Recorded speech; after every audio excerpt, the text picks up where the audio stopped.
Olá, queridos irmãos e queridas irmãs em Cristo. Hoje eu quero trazer um tema bem interessante para vocês cristãos, principalmente aqueles que estão em dívidas, principalmente dívidas que você está devendo a alguém ou a um banco, mas claro, não de uma forma em que você vai enganar aquela pessoa, ou ser um caloteiro, ou você faz uma promessa e não cumpre aquela promessa. Você tem que entender também que essa providência tem limites. Vamos começar por aí. Mas não entrarei ainda neste rumo, já que o foco aqui tem uma profundidade a mais. Vamos começar aqui. Uma prova que essa mulher ela não teve culpa das coisas que ela acabou tendo que ceder. Ela está com dívidas e não é necessariamente culpa dela e ela não tem como pagar. Vamos lá. Nosso texto base. 2 Reis, capítulo 4, dos versículos 1 até 7. Certo dia, a viúva de um dos membros do grupo de profetas foi pedir ajuda a Eliseu. Meu marido, que o servia, morreu, e o Senhor sabe como ele temia o Senhor. Agora veio um credor que ameaça levar meus 2 filhos como escravos. O que posso fazer para ajudá-la? Perguntou Eliseu. Diga-me o que você tem em casa. Eu não tenho nada, exceto uma vasilha de azeite, respondeu ela. Então Eliseu disse, tome emprestadas quantas vasilhas de seus amigos e vizinhos conseguir. Depois, entre em casa com seus filhos e feche a porta. Derrame nas vasilhas o azeite que você tem e separe-as enquanto estiverem cheias. A viúva seguiu as instruções de Eliseu. Seus filhos traziam vasilhas e elas enchiam. Logo, todas estavam cheias até a borda. Traga mais uma vasilha, disse ela a um de seus filhos. Acabaram as vasilhas, respondeu ele, e o azeite parou de correr. Quando ela contou ao homem de Deus o que havia acontecido, ele lhe disse, agora venda o azeite e pague suas dívidas. Você e seus filhos poderão viver do que sobrar. Para começo, vamos entender o contexto social daquela época. Essa viúva não tinha medo de subsistência. Ela não tinha como se sustentar, já que o marido havia falecido.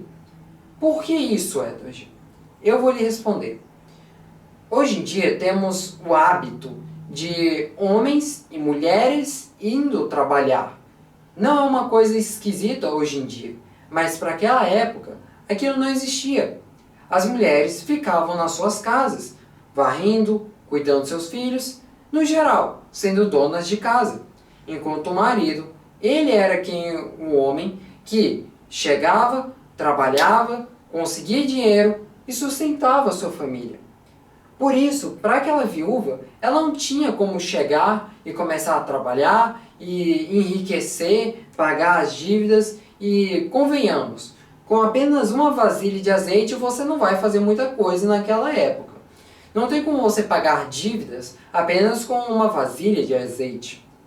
Por isso, ela procurou ao Senhor. Ela foi a profeta que tinha relações com o Senhor, porque Eliseu, ele teve o dobro da fé, toda a extensão dos poderes que Elias tinha, porque se você vir mais para trás, você vai compreender os pedidos que Eliseu teve e que foram concedidos por Deus. Por isso, Deus proveu a esta mulher o que foi justo, principalmente se você considerar que o homem que ela se casou era um homem temente a Deus. Ele era do grupo de profetas. Por isso, é uma coisa justa.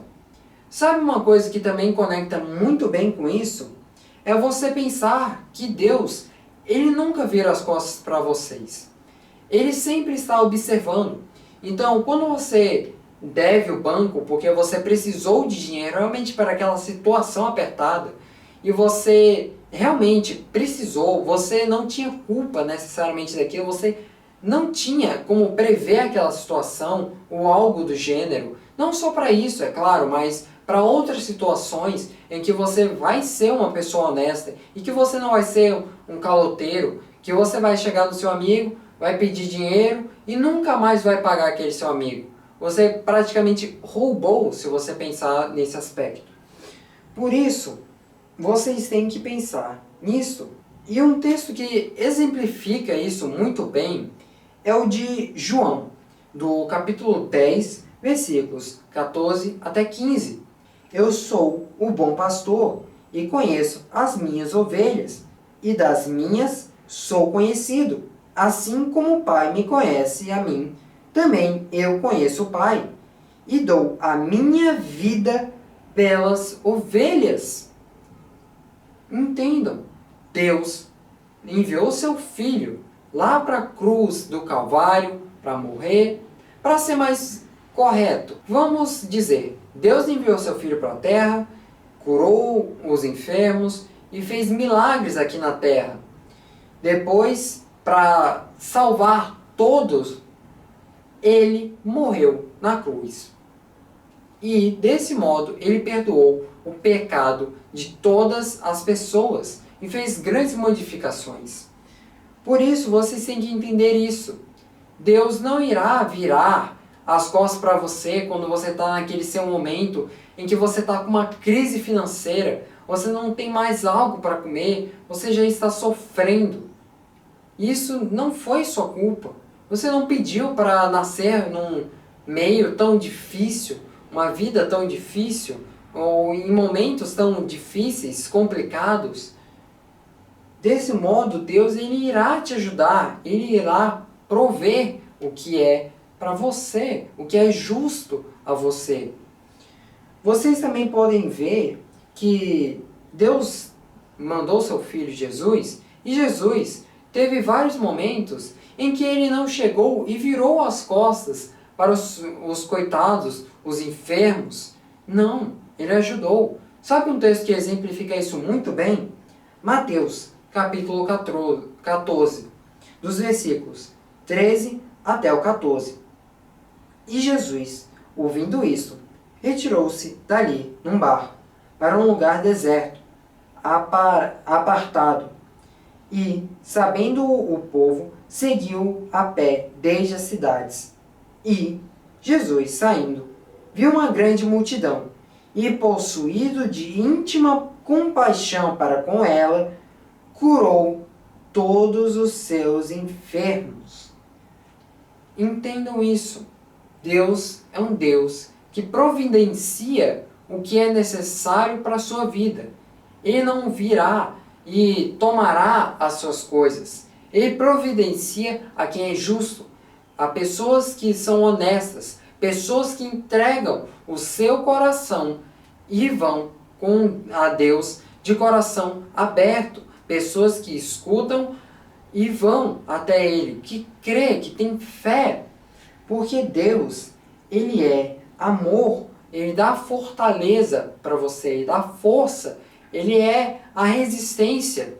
Isso é explicado em 2 Timóteo, capítulo 1, versículo 7.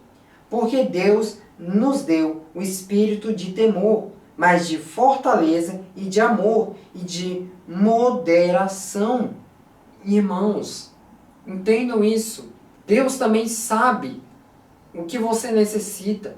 Deus sabe que você tem momentos em que você está abatido. E é por isso que Ele renova a tua alma, renova o teu espírito para que você não desista.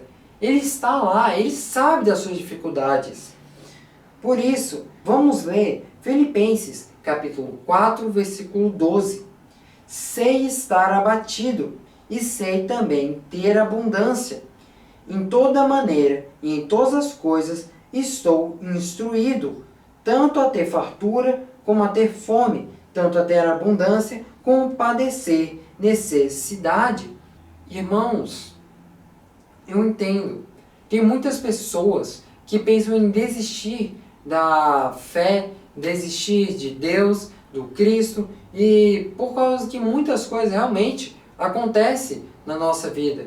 Tanto como dever pessoas porque você precisou, tanto como entrar em situações precárias porque foi lhe acometido, e outros modos. Sim, irmãos, você precisa perseverar, você precisa continuar. Deus lhe deu uma vida e Ele vai lhe prover o que lhe pertence. Ele está lá e Ele vai te ajudar. É por isso que em Gênesis ele estava com Abraão. Abraão, o que ele precisou, lembre-se, Abraão teve um filho mesmo estando velho. Imagina isso! Um homem velho com uma mulher velha. Eles conseguiram ter um filho saudável juntos. Por quê? Porque Deus permitiu. Vamos lá, Gênesis capítulo 22, versículo 14. E chamou Abraão o nome daquele lugar: o Senhor proverá. Donde se diz até o dia de hoje: no monte do Senhor se proverá. Por que você vai temer? Por que você vai se preocupar com as coisas mundanas? Por que você não vai focar em outras coisas da sua vida? Deus está com você. Deus irá lhe ajudar. Compreendam isso, irmãos. Você não precisa ficar se preocupando com as ansiedades, com as tribulações que estão na sua vida. Não há razão para você se preocupar com a questão financeira, com a questão do que eu vou comer hoje, o que eu vou comer amanhã, o que eu vou comer depois de amanhã. Irmãos, se você realmente acredita em Deus e tem fé que Deus irá prover, temos aqui claras exemplificações, textos da Bíblia que lhe mostram, textos da Bíblia que tem certeza que você será uma pessoa que será testemunha que Deus proverá. Também entendo que você não pode culpar a Deus, entendo que Deus está lá para você. 2 Coríntios, capítulo 9, versículos 10 até 11. Ora, aquele que dá a semente ao que semeia também dará pão para comer, e multiplicará as vossas sementeiras, e aumentará os frutos da vossa justiça, para que em todo enricais para toda generosidade, a qual faz por todos nós se deem graças a Deus.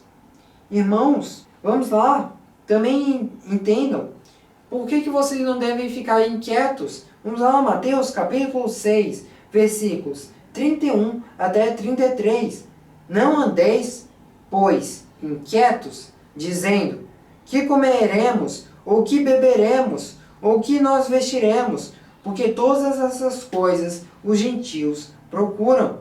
De certo, vosso Pai Celestial bem sabe que necessita de todas essas coisas. Mas buscai primeiro o reino de Deus e sua justiça, e todas essas coisas vós serão acrescentadas. Irmãos, não adianta você chegar em Deus e dizer: ai Deus, provém aquilo que eu preciso, provém isso, provém aquilo, sendo que você, irmão, você mesmo, não tem intimidade com Deus. Você chega aqui, você está aqui, e você quer falar com Deus lá do outro lado, você não está perto dele, você não tem intimidade. Como é que você quer que Deus lhe escute? Por que você quer uma coisa sendo que você não tem amizade com Deus? É só você pensar. Você chega na rua, você chega num desconhecido e chega nele dizendo: moço, por favor, me dá 50 reais. Você acha que ele vai reagir como? Ele vai dizer: claro que não. Por que você acha que ele, um estranho, ele não te conhece? Ele terá a obrigação de lhe dar 50 reais porque você precisa. Por que ele vai lhe dar? Por que você acha que ele vai ter que lhe dar? Ele provavelmente vai olhar e vai dizer: o que esse cara vai fazer com o meu dinheiro? Ele pode fazer muitas coisas ruins. Vai que ele compra cocaína, vai que ele compra drogas, vai que ele gasta meu dinheiro em coisas ilícitas. Mas se você chegar no seu amigo, um amigo que de verdade é seu amigo, e você chegar nele e dizer assim, amigo, olha, eu estou precisando de 50 reais. Tem como você me emprestar? Eu lhe pago depois. E você realmente vai pagar depois, por favor. Não vá ser caloteiro, por favor, né? Por favor, sem dever. E aí o seu amigo, ele vai lhe dar esses 50 reais porque ele lhe conhece, ele sabe onde ele encontrar, ele sabe que você provavelmente não está mentindo. Ele conhece as suas razões, as coisas que você precisa. E da mesma coisa, é Deus, é Jesus. Ele sabe das coisas que você precisa. Só que a diferença é que você pode estar sendo um amigo falso. Aquele amigo que dá as costas para o outro, trata ele como segunda opção, só vem para ele quando ele tá... você precisa de ajuda? Aí você procura ele. Deus provém. Mas você também tem que ser um amigo bom. Você tem que estar lá para Deus. Você tem que estar de coração aberto. Você tem que procurar o reino dele. É uma lógica simples. Você precisa ser amigo daquela pessoa, um amigo fiel, não um amigo falso. Por isso, irmãos, tem muitas pessoas hoje em dia que entram na religião, pensam que agora que eu entrei, pronto, agora a minha vida vai ser uma maravilha. Agora minha vida está feita. Agora eu vou ganhar milhões e eu não vou fazer nada. É só esperar. Amanhã eu vou estar com $1 milhão na minha conta. Certeza? É isso que você acha? Você precisa, irmão, procurar o reino de Deus. Nada lhe adianta se você não tem alguma coisa para você chegar até Deus. Entendam isso, irmãos. Não adianta você chegar naquela pessoa, pedir, sendo que você não tem laços com aquela pessoa. Faz sentido, não faz? Faz sentido, eu acho. A não ser que você seja, quem sabe, um amigo falso ou um caloteiro. Não estou lhe acusando. Não estou lhe acusando. Vamos lá, irmãos. Vocês precisam entender essa situação. Igual aqui no nosso texto base, a mulher, ela acreditava em Deus, tanto quanto o seu marido, você também precisa. Certo? Por isso, irmãos, eu quero que vocês, como último momento de minha pregação, que vocês pensem novamente. Por que eu peço para Deus prover? O que eu quero que Deus me dê na minha vida? Mas primeiro, antes de todas as perguntas, eu tenho sido leal a Deus? Eu tenho ido à igreja, lido a palavra de Deus? Eu tenho orado? Eu tenho sido realmente o que Deus quer para a minha vida? Pense isso, irmãos. Pense isso antes de você se revoltar contra Deus, antes de se revoltar contra Jesus, contra o Espírito Santo, contra meio mundo, contra os cristãos, contra todas essas pessoas que existem no mundo.